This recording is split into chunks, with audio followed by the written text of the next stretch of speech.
Olá, você que nos acompanha pelo Notícias Agrícolas. Eu sou Letícia Guimarães e a gente começa agora mais um boletim. Vamos falar um pouquinho sobre o mercado do milho, que no final da tarde desta terça-feira, dia 4 de fevereiro, sobe forte, tanto aqui na B3 quanto também na Bolsa de Chicago. E para entender o que está costurando, né, quais são os fatores que costurados formam essa colcha de retalhos e que trazem esses preços para cima, nós então conversaremos agora com o Roberto Carlos Rafael, da Germinar Corretora. Seja muito bem-vindo, Roberto Carlos. Olá, Letícia, boa tarde. É um prazer estar contigo e com os ouvintes de Notícias Agrícolas. Boa tarde, prazer é todo nosso. Roberto, primeiro eu gostaria de saber, essas altas em Chicago, elas estão sendo puxadas por quais fatores nesse momento e no que elas acabam resvalando aqui no Brasil? Hoje a gente tem uma alta, vamos dizer assim, uma faixa de. Ela está bem assim dividida, né? Nós temos as telas que são da safra antiga, que vamos dizer assim, aquela que termina o ano comercial agora em agosto, né? E depois as telas mais para frente está subindo um pouco menos, tá? Já reflete a safra seguinte. E cada uma diz respeito a alguma coisa, né? Então, a gente tem aí hoje Chicago subindo por alguns motivos. Primeiro, o mais forte com relação à queda da taxa de juros dos títulos americanos, que esbarra na questão do DXY, né, que é o dólar em relação a outras moedas mundiais. O dólar lá fora está perdendo, nesse exato momento, caminha para 1%, a 0,99% de queda no DXY. Tá? E quando você tem uma desvalorização forte do câmbio, né, do dólar lá fora, as commodities sobem. Então, para mim, um dos maiores motivos diz respeito exatamente a essa questão do câmbio lá fora. Aqui está o contrário. Aqui no Brasil nós temos o câmbio caindo, né? Nós estamos nesse momento aí com 0,6 de queda, em uma mão contrária. Isso ajuda a explicar um pouquinho a alta também lá na frente de Chicago, porque na verdade aí você tem menos atratividade do produtor brasileiro para estar travando o milho e safrinha, e aí você tem um pouco mais de abertura de preços melhores para Chicago, né? Uma demanda maior lá nos Estados Unidos. Então, hoje nós temos bastante coisa, né, Letícia? E de que eu diria de Chicago, basicamente é isso. Nós temos, além também de Chicago dessa alta, nós temos trigo subindo, né? Nós temos uma reversão do petróleo que estava numa uma queda boa e agora está praticamente aí estável, né? Então tem uma sucessão de coisas. Demanda de etanol também, demanda nos Estados Unidos indo muito bem. Então, assim, isso é explicando Chicago.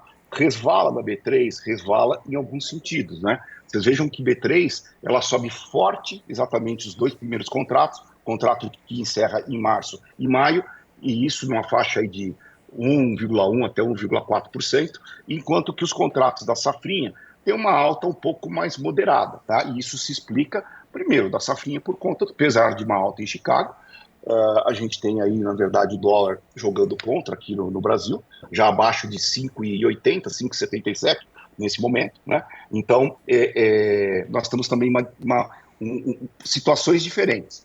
A safra mais antiga, né? Ela está, na verdade, subindo mais do que a safrinha. Então, aqui na B3, o que a gente vê de pressão traz um pouco de Chicago, né? Mas, assim, o fato é que, na verdade, nós estamos com um efeito de chuvas. Nós temos algumas regiões aqui, por exemplo, em São Paulo, que não é muita coisa, mas é pivô. Está chovendo muito forte aqui na região, então a gente vai ter essa colheita paralisada. Nós temos uma das preocupações que está no mercado hoje, com relação ao aumento de preços, né, que seria uma preocupação mais do setor de consumo, é exatamente por conta do frete da soja, né? A soja hoje, do jeito que nós temos uma super safra, uma safra atrasada nesse momento, e está havendo uma concentração nos momentos que existe a possibilidade de abertura de sol para a colheita. Então você está tendo uma demanda muito grande de transporte. Além disso, nos portos também, um pouco atrasado. Então, quer dizer, há uma demanda muito grande e os fretes, que o ano passado nem subiram nessa época, o que é normal às vezes subir, esse ano subiram muito forte já, né? Então a gente precisa agora, nos próximos dias, verificar como é que vai continuar essa questão de frete da soja, porque ele acaba inviabilizando um pouco a vinda de milho de fora do estado, porque aí você tem um componente do frete apertando e alguém tem que ceder. ou o produtor ou a indústria. Ou, às vezes, na verdade, não sai nem o negócio. O que nós estamos percebendo nesse momento é que os consumidores que estão precisando de produto no momento, que seriam mais os medianos, os maiores têm estoques maiores e suportam um pouco, né? Eles, na verdade, estão optando pelo milho diferido. O milho diferido ele tem um preço um pouco mais alto, então ele pressiona a B3. Então, B3 hoje, para esses contratos mais próximos, a gente tem essa questão soja atrapalhando, né? Que atrapalha a vinda então, do produto lá de fora do estado para o estado de São Paulo. São Paulo, a praça é Campinas, né? Que é a praça da B3. E também a gente tem essa questão de chuvas, que, enfim, está dando essa situação hoje uma alta mais acentuada na B3, além de que alguns indicadores ontem, inclusive o nosso, mostraram um viés de alta no mercado. E, Roberto Carlos, também olhando para essa questão internacional, que invariavelmente também acaba afetando um pouco o Brasil, voltando um pouquinho, a gente tem falado muito para várias commodities agrícolas como as medidas do presidente Donald Trump, que assumiu no último dia 20 de janeiro, têm impactado comercialmente com alguns parceiros comerciais no exterior. Recentemente, havia ali 3 principais países alvos de Trump em relação a tarifações: Canadá, México e China. Canadá e México, Trump ele se retraiu ali na questão das taxações, pelo menos até o momento, né? Uma suspensão, se assim podemos dizer, daquela taxação de 25% dos produtos importados de Canadá e do México. Queria saber se algo ali em relação ao México também pode mexer com esses preços do milho nesse momento.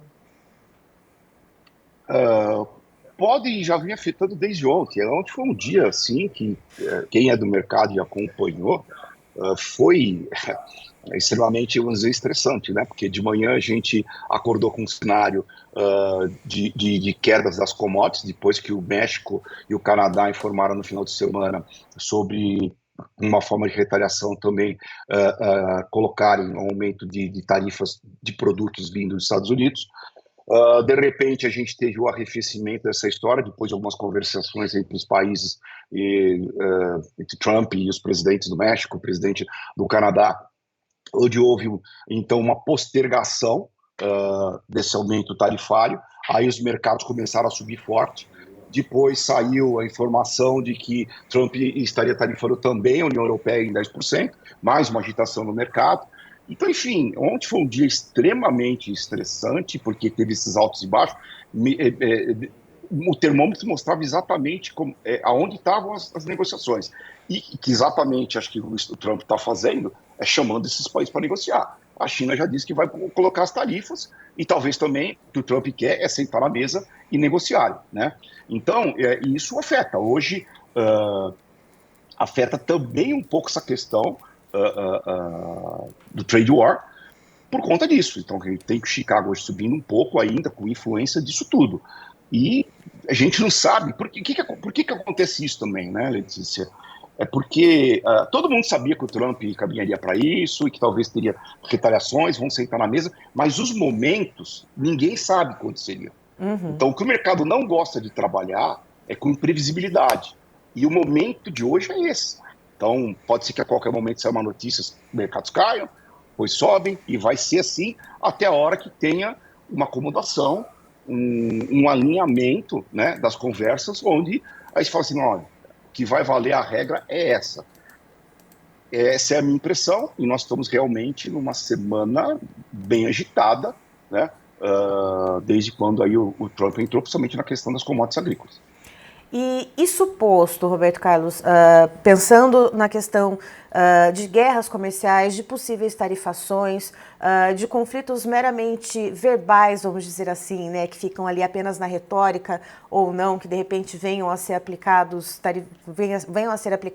tarifações concretas, né, factualmente, e na questão da oferta. Para onde vai a demanda? Aí o que eu te pergunto, vai continuar para os Estados Unidos, vai continuar para o Brasil? A demanda por milho vai caminhar para qual lado? Então, Letícia, ela vai realmente caminhar de acordo com todos os momentos de cenários que nós vamos ter. É como eu disse, acho que em um determinado momento vai haver uma acomodação, um alinhamento, e vai ser a regra a ser seguida por um tempo maior. A gente não sabe em quando vai ser esse momento. O que eu acho que é importante a gente frisar é que nós temos as produções aí fortes de milho, Estados Unidos, Argentina, Brasil, e soja na mesma coisa. É esperado uma boa safra de soja aqui no Brasil, uma excelente safra de safrinha no Brasil. Os Estados Unidos estão na véspera de começar a definir os seus plantios. Já em fevereiro a gente vai ter o Outlook Agriculture, provavelmente vai mostrar um aumento da área de milho, e em detrimento aí de soja, então devemos ter uma melhora nos estoques de milho, soja já estão nos estoques bons. O fato é que, a princípio, se as safras acontecerem, a gente tem hoje um cenário ainda de estoques confortáveis, por isso que a gente fala em Chicago, milhos na faixa de 5 bushel, tá? Que eu até acho que pode, se tiver uma boa produção americana, isso aí lá para frente cair um pouco, e soja na faixa aí de quase 11, né? O bushel. Então, assim, a oferta a gente sabe de onde vem. A demanda, ela vai se ajustar de acordo com tudo isso que está acontecendo. Só que, assim, a partir do momento que você tem um direcionamento de um produto vindo para outro local, por exemplo, sei lá, uma China vindo para o Brasil, né? Provavelmente esse Chicago cai, aqui podemos ter uma pressão de preço, de prêmios, né? Precisamos ver como é que vai ficar o dólar, mas assim, o que a gente vai ter que ver é que, ok, então a China vai importar menos dos Estados Unidos, algum outro país vai buscar o produto lá nos Estados Unidos porque vai estar mais barato. Então as panelas e as tampas vão se acomodar. De que jeito, ninguém sabe. Você comentou da Argentina, Roberto Carlos. Eu queria brevemente, só para finalizar, a Argentina ela está passando também por um período de seca em alguns pontos de regiões produtivas de milho e que tem preocupado, né? Queria saber quais são as perspectivas, o que você tem observado da produção de lá e como que isso também pode impactar esse desenho que a gente vê de precificação e de oferta. Eu acho que a Argentina ela vem de novo, tendo problemas, é um ano de laninha novamente, vai haver quebras, como já estão indicando, os números por enquanto falam de 52, caindo para 48 milhões de toneladas, soja também com perdas, né? A gente também teve alguns problemas no Rio Grande do Sul também, na questão do milho, safra de verão, na soja, mas a soja vai se compensar em outros estados, enfim, eu acho que ainda é uma boa produção na Argentina, tá, Letícia? Então, é uma perda, né? Eu acho que ela não é um negócio tão volumoso para balançar, né, drasticamente os preços. Porque a gente tem outros países que também plantam muito bem, como é o Brasil e Estados Unidos, né? Agora, se tiver problemas, né, no caso do milho, vai especificamente que a gente está falando, seja na safrinha de milho, a safra de verão está praticamente consolidada, algumas perdas aí que nós tivemos aí também no Rio Grande do Sul, como a gente está falando, Mato Grosso do Sul, muito pouca coisa, que se planta muito pouco milho, né? Paraná vem com uma safra melhor, mas assim, o que a gente vai ter que ver é como é que serão as safras daqui para frente, principalmente a safra do hemisfério norte. Se ela vier bem, é um cenário, e ela vier, vamos dizer assim, cheia, dentro de uma expectativa boa, é um cenário que, a princípio, pode seguir mais ou menos o que foi esse ano aqui, né? Até com uma média de preço talvez um pouco maior do que foi ano passado. Agora, se nós tivermos problemas climáticos, né? Aí isso é mais lá para frente que nós vamos ver isso daí, aí muda de figura, né? A gente não pode negar que, por exemplo, no caso do milho esse ano, né?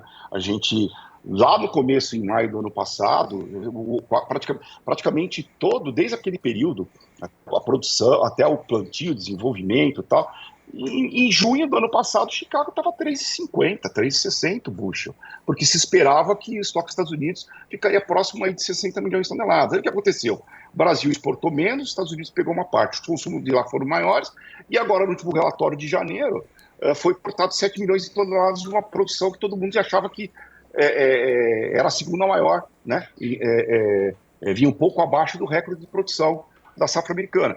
Então, a questão climática é a cada momento que a gente vai ver, né? Nesse momento, que a gente pode dizer é essa fotografia, né? Agora, o que vem pela frente na questão climática e na questão trade war é que está difícil. Cenas para serem acompanhadas nos próximos capítulos. Roberto Carlos Rafael, muito obrigada pelas informações. Você é sempre, meu caro, muito bem-vindo aqui no Notícias Agrícolas. Obrigado a você, um grande abraço para você e para todos os ouvintes do Notícias Agrícolas. E uma boa colheita para todos os produtores. Amém, que assim seja. Tá aí, então, estivemos com o Roberto Carlos Rafael, da Geminar Corretora, nos trazendo as informações do final da tarde desta terça-feira, dia 4 de fevereiro. Milho subindo forte em Chicago e também na B3. E por falar em preços, Pedro, por gentileza, os preços na tela, vamos de tabelinha. Vamos lá com Chicago, então, nesse momento, olha aí, a gente já tem alguma viradinha nos preços, mas temos preços em alta, olha só, Chicago, março sobe 0,25 pontos nesse momento, valendo $4,89 por bushel, o maio, ele sobe $5, ah lá, agora atualizou, agora sim, a tabelinha de Chicago atualizada, vamos lá, o Pedro aqui já me mandou respirar, e a gente segue por aqui. Então, vamos começar novamente. Milho em Chicago subindo forte. Então, olha aí, ó, subindo 6,50 pontos o março, com $4,95 por bushel. O maio sobe 6 pontos, valendo $5,05 por bushel. O julho subindo 4 pontos neste momento, valendo $5,07. O setembro sobe 4,25 pontos, valendo $4,70 por bushel. Vamos ver como é que está na B3 neste momento, Pedro. Vamos lá. Temos a B3, então, subindo 1,07, valendo R$ 76,45 a saca, o março. O maio está valendo, neste momento, R$ 76,43 a saca. E o julho sobe também agora neste final de tarde, valendo R$ 71,79 a saca. Portanto, altas proeminentes no final da tarde desta terça-feira. Algumas razões no mercado exterior, segundo o Roberto Carlos Rafael. O mercado financeiro, dólar principalmente, puxando bastante outros grãos também, outras commodities grãos no mercado em Chicago, além de medidas governamentais do governo Trump que estão sendo tomadas e que acabam mexendo com esse xadrez do geoglobal, né, geopolítico e global da questão das taxações. Temos também aqui no Brasil a questão climática, que está impactando a questão do atraso do milho safrinha, a concentração da colheita da soja. Isso pode trazer um imbróglio ali para a questão do milho e isso também ajuda a trazer esse impulso para cima, então, para os preços do milho. Eu encerro por aqui, já tem mais informações para você. Você vai ficar com o fechamento do mercado da soja com a Carla Mendes, é um minuto só. Notícias Agrícolas, informação agro-relevante e conectada.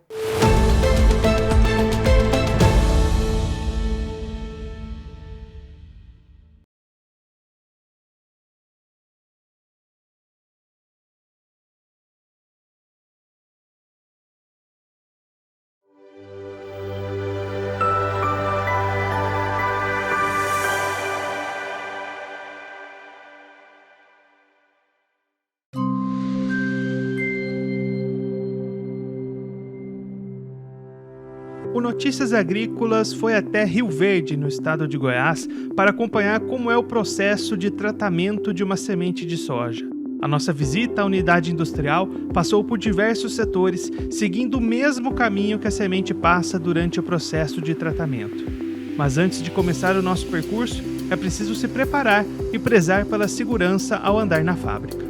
Bom, agora já estamos devidamente vestidos com os devidos EPIs e vamos começar a nossa visita pela unidade, verificando todos os caminhos que a semente passa, desde a chegada aqui na unidade, depois da colheita, até o momento que ela vai sair para a mão do produtor que vai plantar a próxima safra. E você vai acompanhar tudo com a gente. As sementes chegam em caminhões após a colheita das lavouras e seguem por aqui até chegarem à área de descarga. A partir daqui, os grãos passam por uma sequência de máquinas que vão classificar e separar os grãos entre aqueles que têm qualidade suficiente para virar semente e os que vão ser destinados para venda comercial. Um processo que leva cerca de 5 horas para cada caminhão. Nessa parte da fábrica a gente primeiro recebe, faz a pré-limpeza dela, então tira todas as impurezas, vagem, terra, qualquer coisa que pode ter passado ali na colheitadeira junto com o grão que vai ser destinado à semente. Posteriormente ele vai para um processo de secagem, que a gente vai diminuir a umidade dele para aproximadamente 13%, que é o nosso alvo, né? 13% de umidade. Depois